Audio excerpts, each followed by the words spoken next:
So, Caitlin Clark just can't win. If we're being completely honest, she just can't win. Regardless of what was said yesterday, regardless of what was said, what wasn't said, there is no chance that Caitlin Clark is going to win with not just some people, with an awful, awful lot of people when it comes to just because of who she is, unfortunately. Because of who she is, because of what people believe she represents, regardless of what she says, she will never be able to win. Well, before we get on to that, if you guys are new to the channel, subscribe. We're trying to hit 40.05k by the end of the day, and we are 15 subscribers off. But anyway, we all know Caitlin Clark gave her Paige Becker speech yesterday, and I'm going to be honest. The reality of the situation is that some people are like, oh, Caitlin Clark was pressured into saying that. I don't think she was pressured into saying that by anyone except herself, because there's so much nonsense that's been said in her name. And the reality is that Caitlin Clark is just a good person. She is a good person. She knows what happens on the court stays on the court. And that a lot of the time it's not deeper than that. And when there are people she actually has a problem with, she'll just ignore them. There's a reason why Caitlin Clark has ignored the WNBA social media. There's a reason why some of these stuff has been ignored. But the worst part about this is that some people think that Caitlin Clark coming out and trying to do everything she can to promote the league. And the reality is, from day one, Caitlin Clark has done everything to uplift the league. People of every race, everyone involved in the league, Caitlin Clark has tried to uplift them. You can poke her in the eye. People immediately were like, oh, people need to apologize to Aja, or to, not to, they said apologize to Aja. I genuinely don't know what she said about Aja, but like apologize to Dejanay Carrington because Caitlin Clark said it wasn't intentional. Caitlin Clark literally the next day said she didn't think it was intentional. And it's like, apologize to Angel Reese for jumping up and celebrating the hit. The reality of that situation is that Angel Reese celebrated Caitlin Clark getting cheap shotted. Again, as Caitlin Clark said about Kennedy Carter, she was like, it wasn't right, but sometimes emotions get the best of you in basketball. And that's the reality of what happened in that situation. And Angel Reese Caitlin Clark didn't say Angel didn't celebrate. She said, I hope she wouldn't have done that. The reality is like, look, Connor McCaffrey, your boyfriend, was liking posts about Angel Reese celebrating. It was a bad lapse in judgment. And again, I don't think there's any point really not criticizing a 22-year-old, because I think actions can be criticized at any age, but like having a definitive, like having like something that, basically judging someone's entire character based on a mistake they make at 22 years old. I don't think that's a good thing to do, which a lot of people have done about Angel Reese, which is an issue. And the reality of the situation is that the only thing, people are like, oh, Caitlin Clark doesn't realize that's not going to accomplish anything. The reality is that the only thing that her saying that in that Time article will accomplish is the fans that Caitlin doesn't want to be her fans won't be her fans anymore. They might turn on her, but I don't think she cares. I don't think she sees most of the social media stuff, good or bad about her. And the reality of the situation is I can guarantee you that she's gotten more death threats than everyone else. Like, if I've gotten death threats from Aces fans and other fans, and I can guarantee you Caitlin Clark's gotten 100 of them. Like, all of these players have. And it's the unfortunate consequence of celebrity. And the problem is with the likes of your Caitlin Clarks and your Angel Reese's, to be fair, they've made enough money that they can have security. But for other players in the league, you're like, the problem is that the money doesn't necessarily match up with their celebrity, and they can't do that. But this is what I mean by Caitlin Clark will never win. So, while we're here, it's the bare minimum she speaks out. The bar is always low, and it sucks she waited till the season's over, considering players like Angel Reese, Dejanay, and others were getting death threats. What did she say? Like, I don't understand what happened between Angel Reese and Caitlin Clark during the season. Because during this situation, she literally went on live TV being like, that was nothing. Angel did nothing wrong. Dejanay Carrington, after the eye poke, I still to this day don't think Dejanay Carrington, it's too hard for Dejanay Carrington to potentially poke her in the eye. I think Dejanay Carrington recklessly swung her hand. It was a flagrant one. It was a flagrant one foul. I don't think it should have been any more. And I think if it gets called a flagrant one at the time, there's not uproar. There's not as much uproar. I blame the refs for that situation getting out of hand. Same with the Kennedy Carter one, calling it a common foul. I think if both of those were called right, the referees, like, if the referees weren't screwing Caitlin, Aaliyah Boston had the worst whistle in the league. Caitlin Clark had the second worst whistle in the league. If the refs weren't screwing her, then, and those 2 fouls were called correctly, I think that's not as much of a story. But again, like, the problem is that Dejanay Carrington was getting into fights with Dr. Philip Oliver Holes. Say that name quickly. And the unfortunate thing is that there's nothing Caitlin Clark could say. Caitlin Clark literally said it wasn't intentional and nothing stopped. So I don't know what they expect from her. She can't cause world peace. Not moved by her interview, she had all the time in the world to say something more firm and concrete. Call me when she takes a proper stance.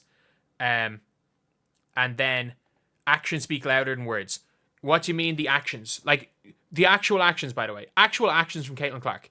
She, when the full court press documentary was just about her, she made sure Camila Cardoso and Kiki Rice, Camila Cardoso is Brazilian, Kiki Rice, obviously not white, were also part of the documentary with her. Then, when she came to the WNBA, she tried to get spot bonuses for every player in the league. Didn't matter who they were; it was spot bonuses for players when they were moving gyms and when teams were making big profit on away games because of her. She tried to get everyone paid more. And yeah, that is the actual actions. But what actions do they want? If she was an ally, she would refuse this photo shoot and acknowledge who was deserving. I'm not going to lie. Who was deserving of this? Honestly, who's deserving? Rodri. Like, I'm not joking. If you want to talk, like, Lionel Messi won it. Are you gonna give it to Rodri? The biggest sport in the world, the best player by a mile. His team can't function without him. Won a European Championships with Spain. If they're gonna include football, not just go American sports, should she have acknowledged Rodri? Because A'ja Wilson sure as hell didn't win. Her team won 9 less games than last year, and they lost in the second round of the playoffs in a pretty much beat down to the Liberty. like what? I'm sorry, if it was not Caitlin Clark, Rodri deserved it. Because you're not giving it to any NBA player. Maybe you give it to LeBron because of the Olympics. Maybe you give it to Steph because of the Olympics if you're going to go basketball. Because a lot of the time, team sports get precedent over individual sports.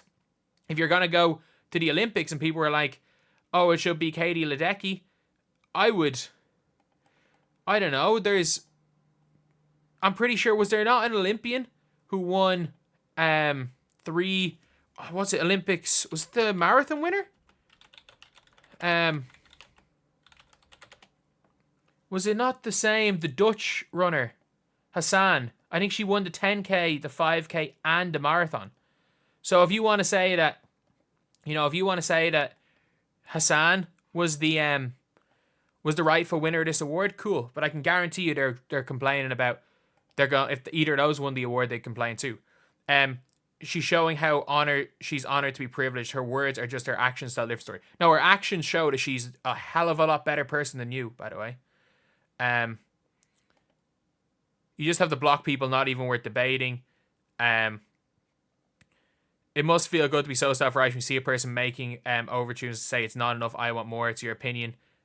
Didn't earn. And you can see there, like, 222 quote tweets. Caitlin should have refused being athlete of the year.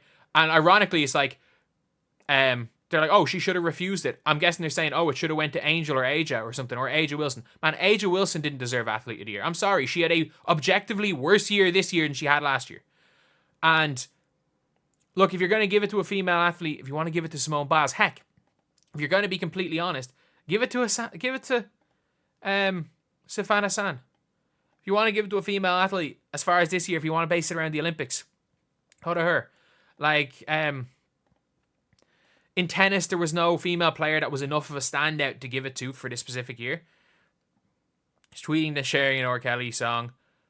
She should have refused Time Magazine of the Year. Y'all don't have this energy for Paige. She didn't give up anything either. She was the first college player to get a shoe. Actions speak louder than words. Like, I genuinely don't know what they want. And that's what I mean is, like, she can't win. So the reality of the situation is that the only thing she should do is say what she wants to say. And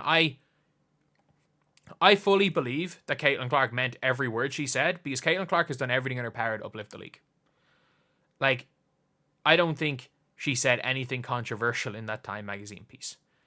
It's just, unfortunately, there is a section of her fan base that are not Caitlin Clark fans. They're not basketball fans. They're not fans of her as a person. Because if you liked Caitlin Clark as a person, you knew that everything that came out of her mouth was stuff that she has been preaching for years.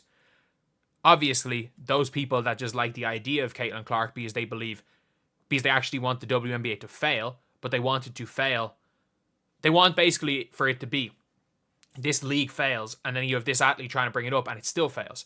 Rather than what if you're a fan of basketball, especially with the fact that the NBA has just gone to shit, you should want Caitlin Clark to succeed and then pull everybody up with her, which is what she's trying to do. And the reality is that if at this stage, look, you can have an issue with Caitlin Clark, the basketball player. You can say she turns it over too much. You can say she misses too many shots. You can quote field goal percentage without taking into account most of her shots are worth an extra point. You can go Cheryl Swoops and refuse to mention her. Well, that's almost as bad. But I'm going to be completely honest here. If you have an issue with Caitlin Clark, the person, it's on you. It's on you. If you had an issue with her before this, and now you suddenly don't have an issue with her because of what she said, that's on you as well, because nothing she said, if you've been following everything she's done this year, and she's done beforehand, it's obvious. She has said what she said in that timepiece 20 times before. She's defended every one of those people. She's tried to uplift the league. She's defended everybody. Multiple times. You just chose not to hear it until it was worded in a way you liked. That's, if you, like, and that's just the truth of it all. If you suddenly have an opinion changed on her, then you weren't a fan of Caitlin Clark, the person. You were a fan of an idea that you put forward for Caitlin Clark, which she's proven time and time again that she's not.